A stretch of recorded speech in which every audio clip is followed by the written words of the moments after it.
right, for today's lesson, we're going to learn about the rules for exponents. Now, you'll see a note on the page here that says you want to see page 23 in the book. Now, in case you're wondering what that's referring to, there is an online copy of our textbook. So I just want to make sure you know where to find that. If we go back to our Schoology page, you'll see here this is our daily agenda. So we always want to go there first when we're walking into class or if we're going to be absent. And then we have this folder here for the book. Now, if you go inside of here, you'll see that there's a PDF for each chapter. And because they're alphabetical, chapter R is all the way at the end. All right, so if we click on this, the notes said that it was on page 23 in this book. Now, if I were to type in 23 here, you're going to notice that this is actually page 22. So you just have to go ahead a little bit more. But if you go on down to its page 23, you will see where we have that chart and then also where we have more detailed examples for this lesson. So if you're ever confused by a lesson that we do in class, this is a great place where you can see more information about the same topic. All right, so let's go back to our notes for today. So for starters, if we look at this chart on the right, it talks about all of the rules for exponents for any positive integers where they are all real numbers. So the first one that we see is our product rule. And our product rule says that if you have two bases that are the same and you are multiplying them, then you are going to add their exponents. So this would be x to the 7th. If we have something where we are dividing two terms that have the same base, then we are going to subtract their exponents. So if I do 6 minus 4, that would give me x squared. Now, sometimes when I do this, I end up getting a negative number. And so if we look at this rule right here, whenever we have a negative exponent, that essentially means that it's in the wrong side of the fraction. So I could rewrite this as 1 over x to the 3rd. Now let's say I were to have, for example, y to the 4th divided by y to the 6th. In this case, when I subtract them, I'm going to get y to the -2, which again, we can't leave any exponents negative. That's one of the rules that we'll talk about. So this would just be written as y squared. Another way that you could think of this is that you're going to take the difference of the two exponents, so difference, subtraction, and whichever side of the fraction had a greater number is where the difference of exponent would go. So that's why in this case, when we look at the 6, since 6 is greater than 4, when I subtract them, I would have y squared in the denominator, whereas on this one over here, when I did 6 minus 4, that difference of 2 would go in the numerator because the numerator had the higher power. Now, if I have something that is being raised to an exponent, so for example here, I am taking a power and then I'm raising it to a power. In this case, I am going to multiply those exponents. So this would be x to the 6th. And then lastly, if I end up having a power that is raised to more than just one term, then I'm going to go ahead and I'm going to distribute those powers. So this becomes 2 to the 3rd, x to the 3rd, and my final answer would be 8x to the 3rd. Now we've got a couple special rules, and so these generalizations here say that anything to the 0 power is going to be 1. Anything to the first power will equal itself. A negative number raised to an even power is always positive.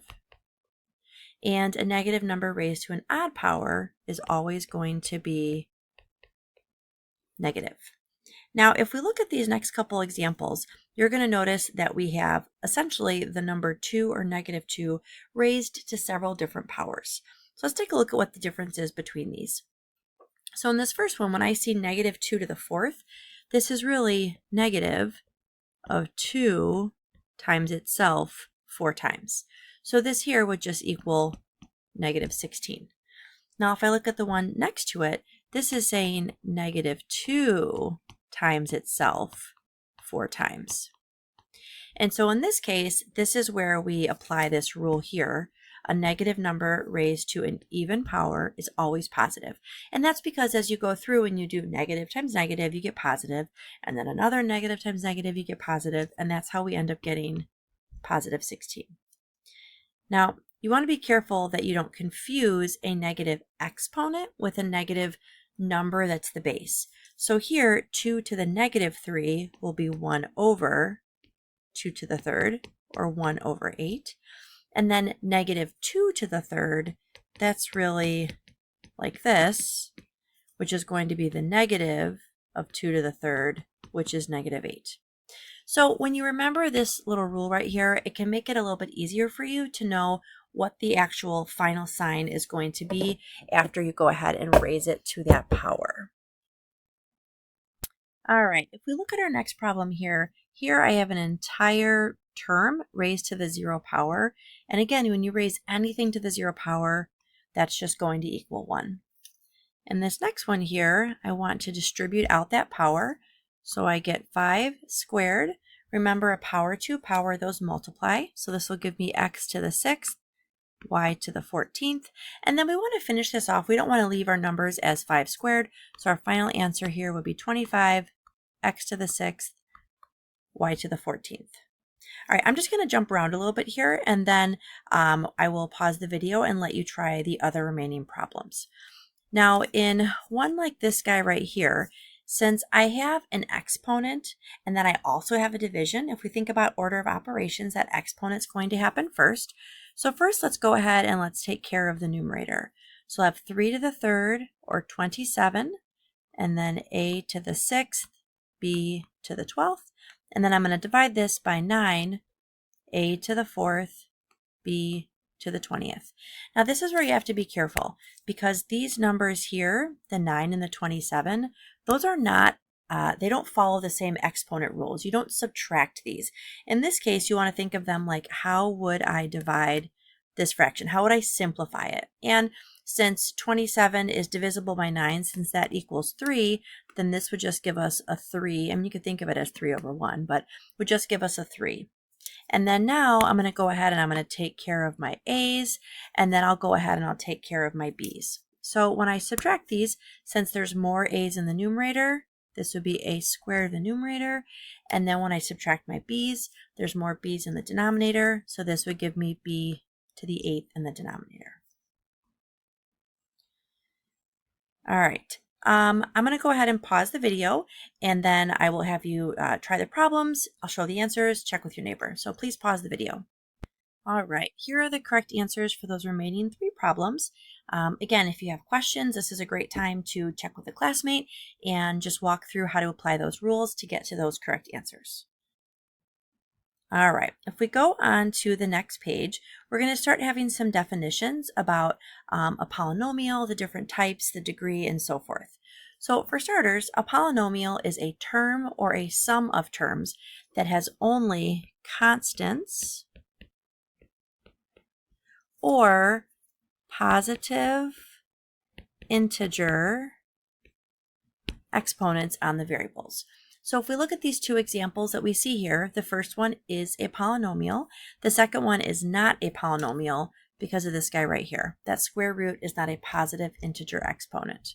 Now when we talk about the degree refers to the exponent on the variable.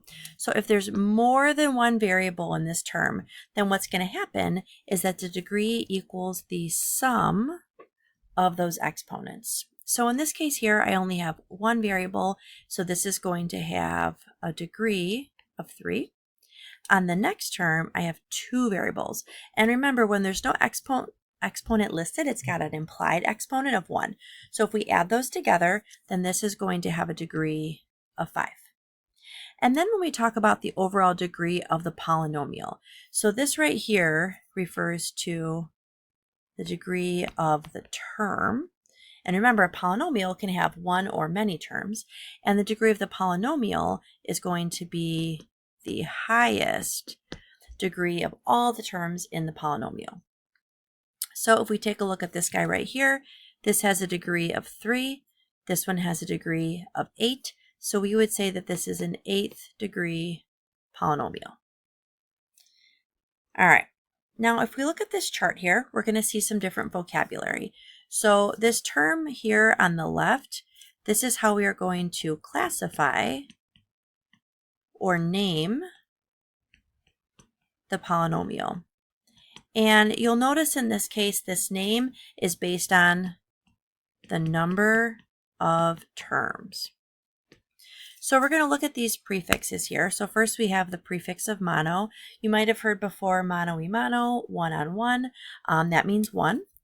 We have bi, so bi means two. Think like bicycle, things like that. We have tri means three. Again, tricycle. And then we have poly, and the word poly means many. And so we can use poly to describe any polynomial, kind of like how we can say these are all cycles, and some might be a unicycle, a bicycle, a tricycle, but they are all cycles. So the word polynomial, this is when it's many, or we can use this as a generic name for all.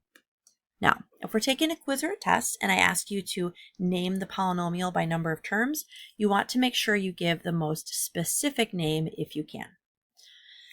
All right, so if we look at this first one here, this is our monomial. When we try to get the degree, we add up all these terms. So this would be a degree of 7. When we look at our next one, this guy here has a degree of 1. When we have a constant has a degree of 0. So the highest degree here would be 1. And then our trinomial, this here, our highest degree is going to be that guy. So this polynomial would have a degree of 5. Now, in addition to being able to name the polynomial by the number of terms, we can also name them by the degree. And so again, these are some special names that we have. When you hear the word linear, you want to think line. A line goes in one direction.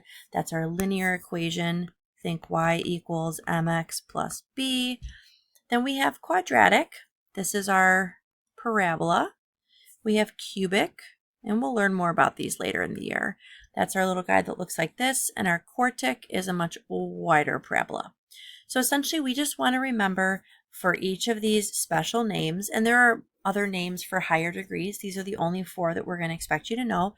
You want to know which name goes with which degree. All right, that is it for our notes today. So for your homework, you're going to work on worksheet 2. And on worksheet 2, you don't have to do all the problems. You only have to do problems 1 through 16. All right, thank you and good luck.